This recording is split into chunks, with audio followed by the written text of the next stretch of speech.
નમસ્કાર દર્શક મિત્રો, હોટલાઇન ન્યૂઝમાં આપનું સ્વાગત છે.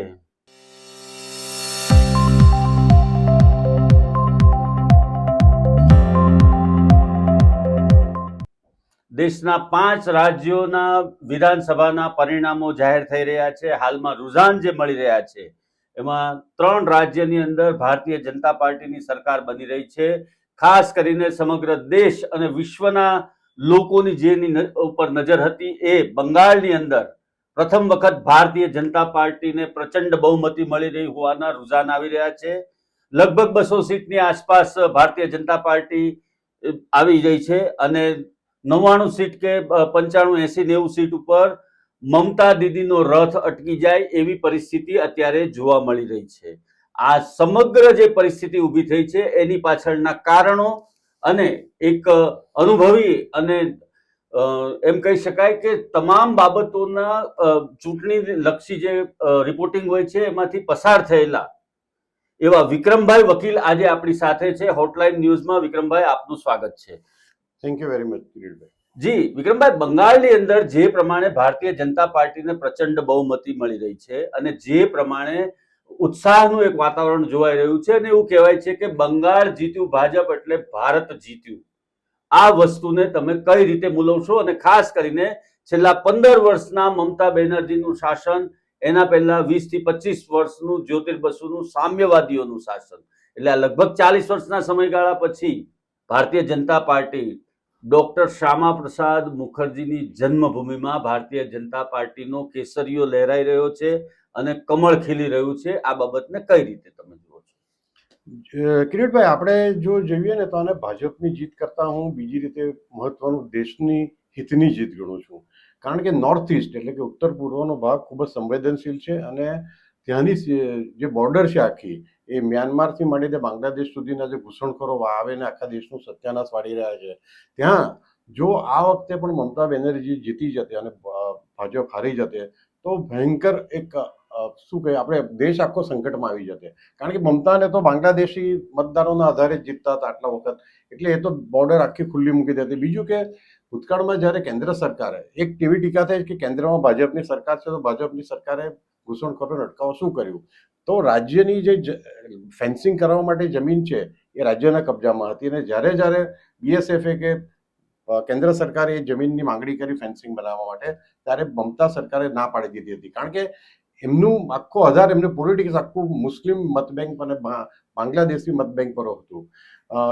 બીજી વાત કે આ ઇલેક્શન જો ભાજપ નહીં જીત્યું હોતે તો બંગાળના સ્થાનિક લોકો, સ્થાનિક હિન્દુઓએ જીવવું મુશ્કેલ બની જતે.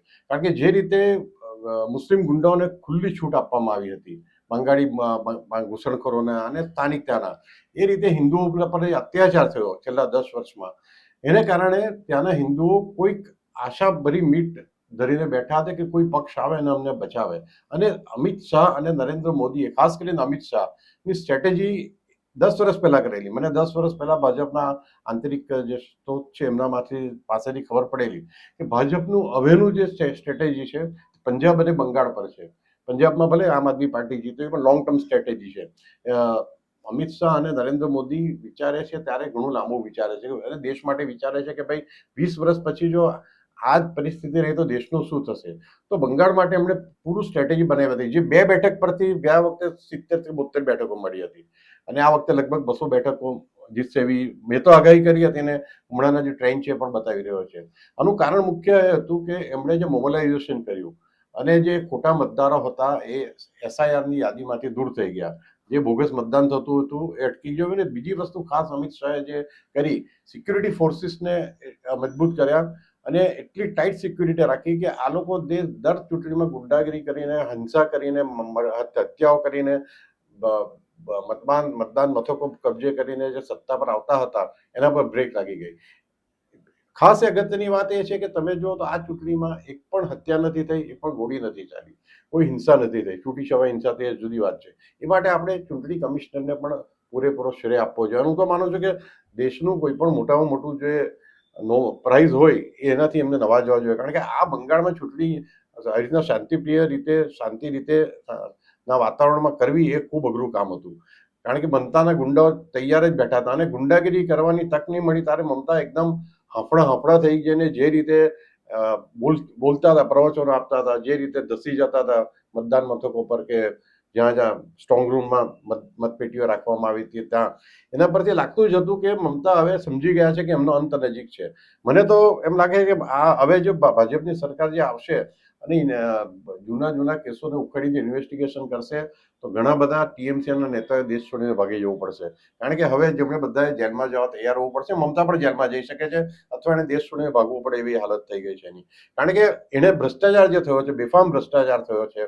બધા પેલી વાત કરતા હતા કે 5 સાડી છે, બધી આખી બોગસ વાત છે, દેખાવા. અરવિંદ કેજરીવાલ પેલો સ્લીપર પહેરીને ફરે ને 2 રૂપિયાની બોલપેન લાગે એટલે કે પ્રમાણિક નથી થઈ જતો. આ બધી મમતા પણ પ્રમાણિકપણે આખી વાત જ બોગસ હતી. વર્ષોથી તો જાણતો હતો અને એનું પરિણામ આજે મળ્યું છે.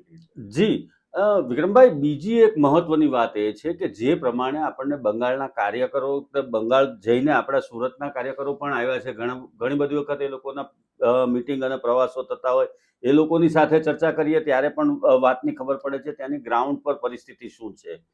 ટીએમસીના ગુંડાઓ એટલી હદે નાલાયકી ઉપર ઉતરી આવ્યા હતા ત્યાં છેલ્લા 5 વર્ષની અંદર કે એમના વિસ્તારની અંદર કોઈ બેન દીકરીના લગ્ન થાય અને એ જો સાસરામાં પોતાના ઘેરે આવે, સાસરીમાં આવે ત્યારે ટીએમસીના ગુંડાઓ એવું કહી જતા હતા કે તમારી આ જે નવી દીકરી કે વહુ આવેલી છે એને તમે ટીએમસીના કાર્યાલય પર મોકલી આપજો, કાલે સવારે આવી જશે ઘેરે તમારા. આટલી હદે નીચતા અને નાલાયકી કરતા હતા આ લોકો. એના ઉપરાંત સૌથી મહત્વની વાત વિક્રમભાઈ, બંગાળની અંદર જે ઔદ્યોગિક વિકાસ થવો જોઈએ છેલ્લા 15 વર્ષની અંદર ઝીરો થઈ ગયો છે. બેરોજગારી, ગરીબીની અંદર સબળતું બંગાળ હતું. 2 ટકના રોટલા પણ સામાન્ય માણસને ન મળી શકે એટલી હદે કુશાસન હતું આ દીદીનું અને એને નેસ્ત નાબૂદ કર્યું છે આજે બંગાળની જનતાએ. બીજી વસ્તુ વિક્રમભાઈ, આ વિજયની પાછળ એક તમે સરની જે વાત કરી, એસઆઈઆરની જે વાત કરી, એ તો છે જ મહત્વનું ફેક્ટર, પરંતુ લોકોએ ભય મુક્ત થઈ અને મતદાન કર્યું એનું પણ આ પરિણામ હોઈ શકે. લોકોએ ખૂબ મોટી માત્રામાં મતદાન કર્યું છે. કેમ કે હું મારી વાત કરું તો મેં 30-32 વર્ષની મારી કરિયરમાં વિધાનસભાની અંદર 93% મતદાન થતું કોઈ જગ્યાએ કોઈ સ્ટેટની અંદર નથી જોયું. આ રેકોર્ડ બ્રેક મતદાન હતું.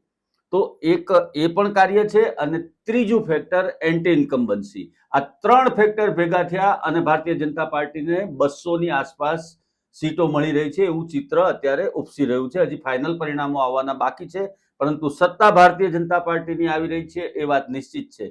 તો આ મેં 3 જે ફેક્ટર તમને કીધા સાહેબ, એ અને ટીએમસીના ગુંડાઓની, ટીએમસી કાર્યકરોની ગુંડાગીરી, ગેંગ ઓફ વાસેપુર કહી શકાય એવા પ્રકારની ગુંડાગીરી, એને આપ કઈ રીતે મૂલવો છો? નહીં, સૌથી મોટું ફેક્ટર કિરીટભાઈ, આ બધા ફેક્ટર તો થોડા ઘણા અંશે બરાબર જવાબદાર છે, પરંતુ સૌથી મોટું ફેક્ટર હિન્દુઓ પહેલી વાર મોબિલાઇઝ થયા. બંગાળના હિન્દુઓને લાગ્યું, જે હિન્દુઓ સેક્યુલર હતા કે જે ફેન્સ પર બેઠેલા હતા, જેમને જે લોકો હિન્દુવાદી નહોતા, એમને પણ કંટાળી ગયા હતા ત્યાંનું જે આખું કોમ્યુનલ, મમતા બેનર્જી જે રીતે મુસ્લિમોને એપીઝમેન્ટ કરીને છૂટો દોર આપતા હતા, એટલે હિન્દુ મતદારો કોન્સોલિડેટ થયા. અને તમે જુઓ ત્યાં લગભગ 30-35% મુસ્લિમ મતદારો છે બંગાળમાં. તો એની સામે મુસ્લિમોએ પણ એકદમ એક તરફી બીજેપી વિરુદ્ધ મતદાન કર્યું. એની સામે હિન્દુઓએ પણ પ્રો બીજેપી મતદાન કર્યું. પરંતુ નેચરલી હિન્દુઓની સંખ્યા, મતદારોની સંખ્યા વધારે હોવાથી ભાજપને આ ફાયદો થયો. બીજી વસ્તુ એ કે જે ત્યાંનો બોલી નહીં શકતો હતો જે મતદાર, એ શાંત હતો. તમને એક દાખલો આપું તો એક્ઝિસ નામની એક જે આપણે સર્વે કરે છે અને સંસ્થા છે, એજન્સી છે, એણે આ વખતે બીજા એજન્સીઓની સાથે સર્વે કર્યો, પણ એણે સર્વે ડિક્લેર ન કર્યો. કારણ એનું કારણ એ કે લોકો એટલા બધા ડરતા હતા મતદાન કર્યા પછી પણ એવું નહોતું કે હવે એકતા કે અમે ભાજપને મત આપ્યો છે. કારણ કે એમને ટાર્ગેટ કરાવીને મારવામાં આવતા હતા, એમનું ઘર સળગાવી દેવામાં આવતું હતું, બળાત્કારો કરવામાં આવતા હતા. બીજી એક ફેક્ટર છે, આરજીકરની જે હોસ્પિટલમાં જે યુવતી પર બળાત્કાર થયો અને ત્યાર પછી મમતા બેનર્જીનું સ્ટેન્ડ એકદમ લાઇટ હતું અને હવે તો થયા કરે એવું જે એ લોકોની માન્યતા હતી. અને બંગાળમાં 7 વાગ્યા પછી યુવતીઓ ઘરની બહાર નહોતી નીકળી શકતી.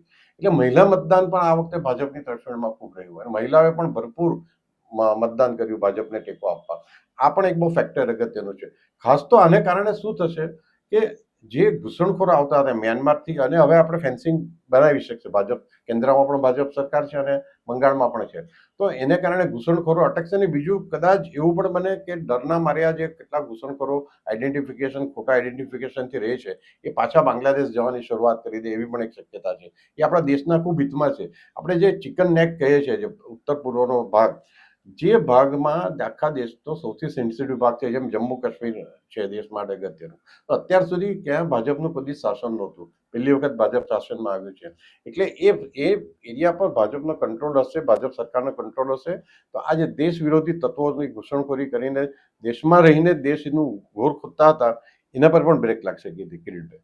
જી વિક્રમભાઈ, તમે કીધું બહુ સાચી વાત છે કે જે ચિકન નેક અને એ ત્યાં ચાઇનાની જે મુવમેન્ટ છે અને એના પ્રમાણે એને જે બાંગ્લાદેશનું છે, અને બીજું કે અહીંયાથી લોકલ જે સપોર્ટ મળતો હતો, રોહિંગ્યા મુસ્લિમોની ઘૂસણખોરી બહુ મોટો પ્રશ્ન, આસામની અંદર ગણો કે બંગાળની અંદર ગણો, આ લોકો અહીંયા આવીને પોતાની વસ્તી વધારવી, મતદાર યાદીમાં પોતાના નામ દાખલ કરવા, સરકારી યોજનાઓનો સીધો લાભ લેવો, બેફામપણે દાદાગીરી કરવી, લુખ્ખાગીરી કરવી અને ટીએમસીના અંદર એ લોકોને કાર્યકર બની જવું. બીજું સૌથી મહત્વનું પાસું એક બંગાળની અંદર એ પણ હતું વિક્રમભાઈ કે કેન્દ્ર સરકાર જે કોઈ યોજનાઓ લાગુ કરતી હતી એ યોજનાઓને મમતા દીદી ત્યાં લાગુ નહોતા કરતા.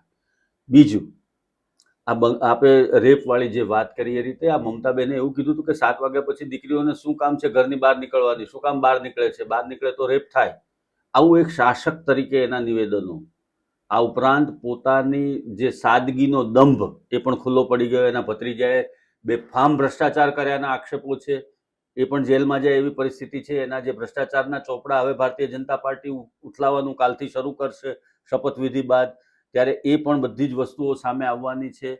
સૌથી મહત્વની વાત એ છે કે બંગાળ અને આસામ કે જેની અંદર ઘણું બધા અંશે મુસ્લિમ મતદારો મહત્વનું ફેક્ટર હતા, ત્યાં ભારતીય જનતા પાર્ટીનો વિજય થવો એ બહુ મોટી વાત છે દેશ માટે. અને આ નરેન્દ્ર મોદી, વડાપ્રધાન નરેન્દ્ર મોદીની સાથે સાથે ગૃહમંત્રી અમિત શાહ અને સમગ્ર ભારતીય જનતા પાર્ટીની ટીમ અને એના કાર્યકરોનું જે આ કામ છે અને એ લોકોની જે ગ્રાઉન્ડ પરની મહેનત હતી, ગ્રાઉન્ડ પરની જે એક બૂથ સુધીનું આયોજન હતું અને જે એનું જે પરિણામ છે એ હવે એ લોકોને મળી રહ્યું છે. આપણે આશા રાખીએ વિક્રમભાઈ કે આવનારા દિવસોમાં સોનાર બંગલા, જે આપણું એક વાક્ય છે કે સોનાનું બંગાળ, એવું જ બંગાળ આપણને જોવા મળે અને રાષ્ટ્રના મુખ્ય પ્રવાહની સાથે વિકાસની અંદર એ જોડાય અને આગળ વધે. બંગાળની અંદર જે વેપાર ઉદ્યોગ પડી ભાંગેલા છે એ આગળ વધે અને એનો નવેસરથી વિકાસ થાય.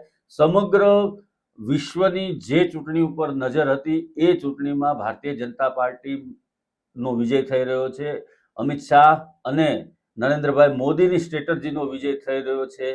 ત્યારે આપણે એવી જ અપેક્ષા રાખીએ કે રાષ્ટ્રની અંદર મજબૂતીથી બંગાળ પણ મુખ્ય ધારાની અંદર વહે અને ખૂબ વિકાસ થાય અને સોનાર બંગલાનું જે આપણું એક માનચિત્ર છે આપણા મગજની અંદર એ પણ સાર્થક થાય એવી અપેક્ષા રાખીએ ભારતીય જનતા પાર્ટીની નેતાગીરી પાસેથી. વિક્રમભાઈ, આપ અમારી સાથે જોડાયા અને ખૂબ મહત્વના મુદ્દાઓ આપે આપણા દર્શક મિત્રોને જણાવ્યા એ બદલ આપનો ખૂબ ખૂબ આભાર.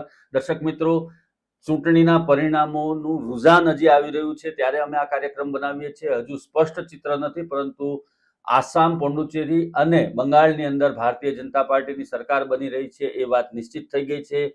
હવે તમને અમારો આ કાર્યક્રમ કેવો લાગ્યો એ અમને જરૂરથી કોમેન્ટમાં જણાવજો.